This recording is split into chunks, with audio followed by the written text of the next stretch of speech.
Book review!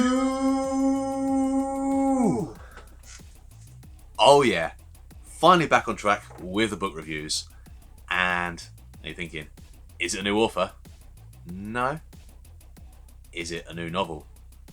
No. It is, however, a classic sci-fi, often described as the most well-known sci-fi of all time. I'm talking about Frank Herbert's Dune.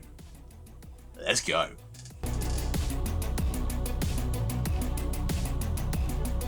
What's up, dudes and dudettes, all you awesome people? Welcome to the Geeky Heathen channel. I am Glen, aka the Geeky Heathen, here with my spoiler-free review. Now, by spoiler-free, I'm not going to give you any plot details, what I mean there. I will give you a little synopsis, let you know a bit about the plot and the storyline, and I'll give you some of my pros and cons of the books, what I think of it in general, and I'll give it a rating. So that's how I do my book reviews. But, that being said, I am reviewing Frank Herbert's Dune. It's a book that I've always meant to get around to reading. Fantasy is my main go-to genre. I always read fantasy, and I read a fair bit of sci-fi as well. This has often been described, or Frank Herbert has often been described as the Tolkien of sci-fi. That's made me always want to read it. I grew up reading science fiction books as well. I grew up reading some of my dad's collections. He had a lot of Isaac Asimov, a lot of space things, but he didn't have any Frank Herbert. I picked this up from a charity shop before I went to hospital. Bad place to be, but pretty great excuse for reading a book.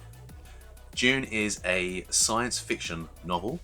It is based around the planet Arrakis, aka Dune, and on this planet, Dune, they mine spice. The spice melange. Melange? Am I pronouncing that correctly? Melange? My pronunciations are probably terrible. You'll get used to that. The spice, it's a drug, essentially. It's a drug, and it gives the user extended life. It elongs their life. It also opens up a few other powers, and it gives them heightened awareness and things like that it does.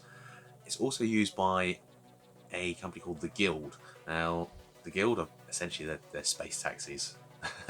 They use the spice to somehow do interstellar space travel between planets, and it doesn't go into detail and explain how they do it in the books, but the Guild use it for that, and everyone pays the Guild for travelling places.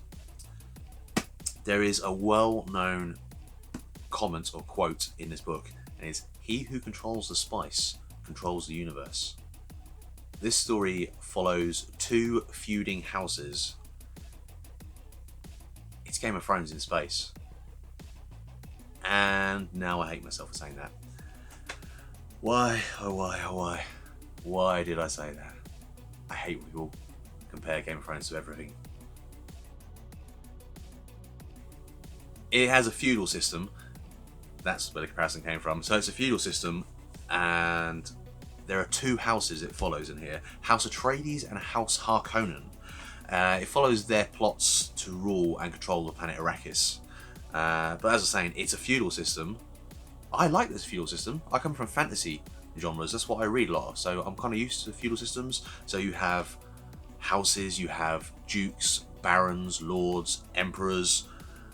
You have, in these houses, they have like a master of assassins, master of house, master of arms, master of mentats, which leads me to an interesting part in this world. No computers. There are no computers in this book, which I kind of think has helped the book to age well, because there's no sort of dialect or no sort of storyline revolving around floppy disks or anything like that. So it's kind of helped it in a way. But no computers, very interesting for a science fiction novel. And the kind of way this universe has gone around that is they have these things called mentats, and it's a human, and they have the power of a computer inside their mind. They're trained from a very young age to be a living computer. I didn't find much reference to it in the book, though earlier on in the book, I believe it's page 23.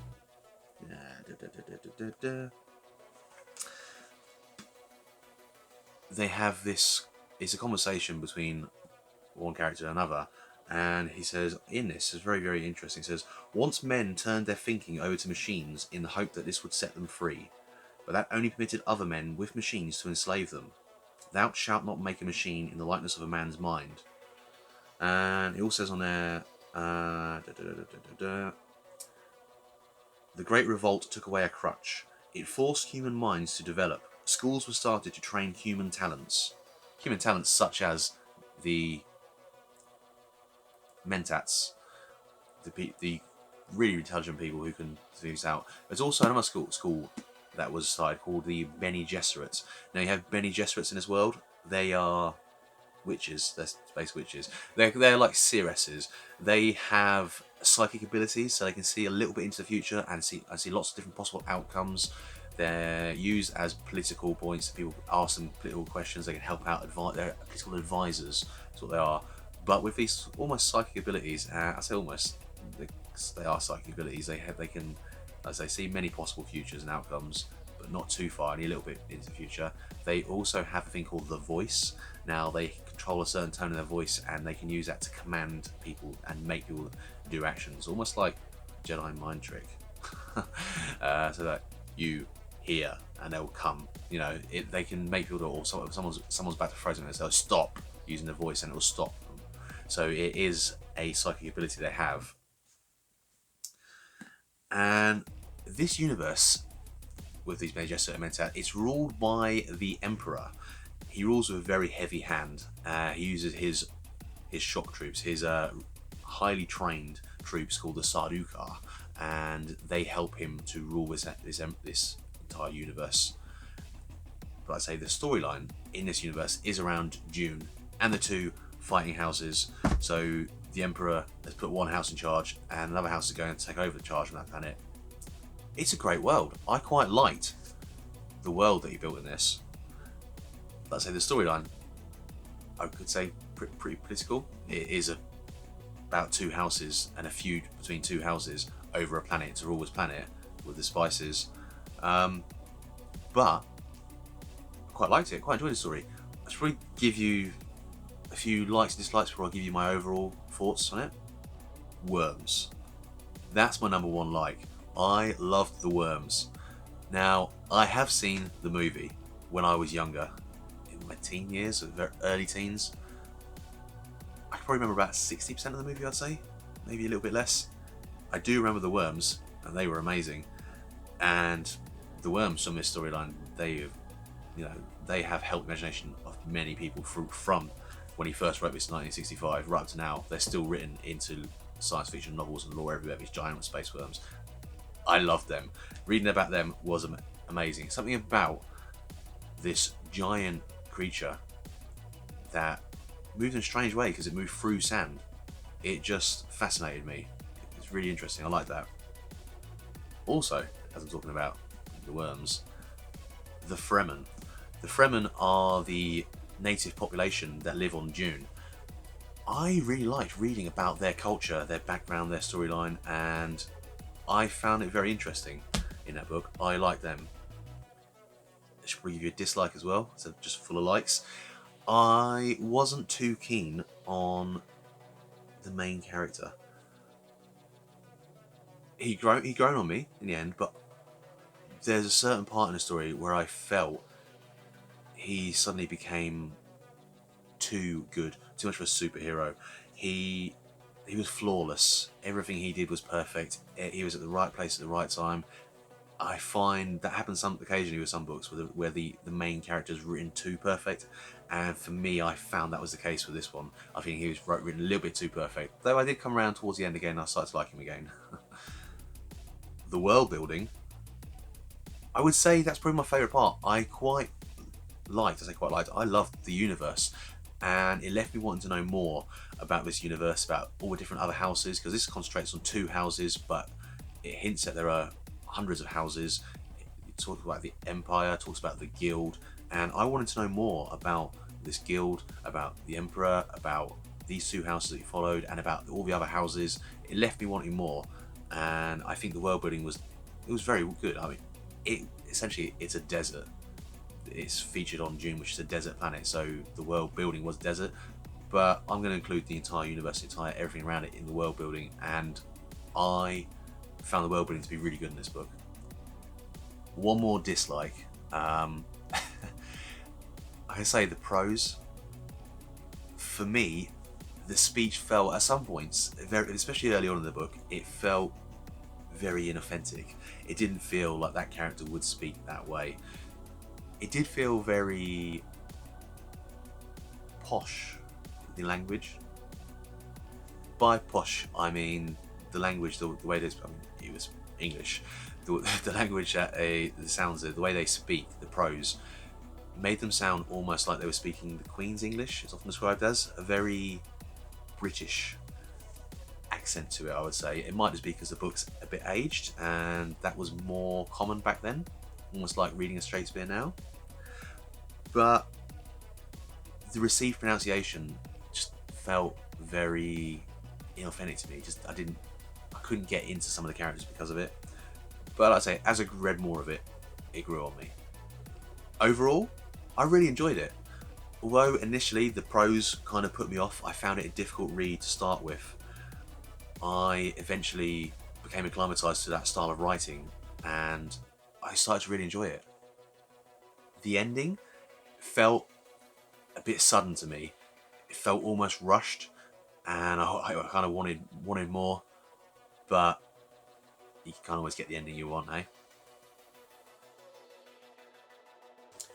Before I wrap up my thoughts, I'm going to give you my rating on this book. Now, my rating system is a 5-star rating system. I've been trying to find a style to rate it. Now, I'm going to do it out of 5. So if it's 1, that means it's terrible and I couldn't finish it. A 2 means it was a poor book, I didn't enjoy it. A 3, it's an average book, I read it, though I probably wouldn't reread it again. A 4 means I really enjoyed it and I would read it again. A 5, that's the ultimate book. That means I absolutely loved it so much, I want to find out everything about it. I want to sign up to some fandoms and get some merch because I loved it that much. Now, my rating, I'm going to cheat a little bit. I'm going to put a 0.5 in there. It's not quite a 1, 2, 3 or 4 or 5. I'm going to rate this 3.5. So I did enjoy it. I probably will read it again, though it's not too high up on my list of things to read again. I would like to read some more because I've read Dune and I know there are a few more in this series, so I would like to read a little bit more about the world. But the prose kind of put me off a little bit, and so although it's a franchise that I really enjoyed, I didn't enjoy it too much. So I would read it again. So it kind of floats between the 3, which is a average book, and a 4, which is a good book. So I would say it's closer to good than an average, which is a great score anyway. Even a 3 is a good score. 3 is an average score, which means I enjoyed the story and I would happier. 3.5 means it's above average. Okay, so it's an above average book. I did enjoy it. I'm not in a rush to go out and read more about it though. I will like to get around to it at some point, but I'm not rushed. I don't feel the need to suddenly go out, oh, what's happening in the story? What's happening next? So that's why I'm going to rate it a 3.5, which is a good rating. Maybe you'll rate it differently though. Let me know in the comments down below. Normal YouTubey stuff. Comment, like, share, subscribe. Let me know what you thought of this book, if you've read it or if you're going to read it. Let me know everything down below. And to wrap this review up, I'm really glad that I got around to reading this book. It's definitely a book that I think everyone should read because it is a classic. I can see why they called Frank Herbert the Tolkien of sci-fi because of what he's done for science fiction. And for its time, I'd say this book is very, very advanced. There's a lot from this book, and I did like, one of the major likes like this was funny enough, the lack of computers. I quite liked the human side of it, the Mentats and the Bene Gesserits. I say I'm not in a hurry to reread it, but I'm glad I did read it. I actually, after I read it, I got it on audiobook.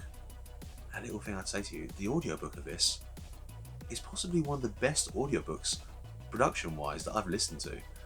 It had a lot of sound effects, it had some background music, it had a couple of different voice actors in there, and I was really amazed with the production value, and I really enjoyed that more so than the book. Not that I'm, not that I'm sponsored or anything Audible, but hey, look me up maybe. So Dune, 3.5. As I said earlier on, let me know your thoughts. I'm going to end it here. I don't want to waffle on too long in this book review. I will be back very shortly with another book review, and it's going to be a new author who sent me the book and a new book. So, catch you guys later. Stay awesome.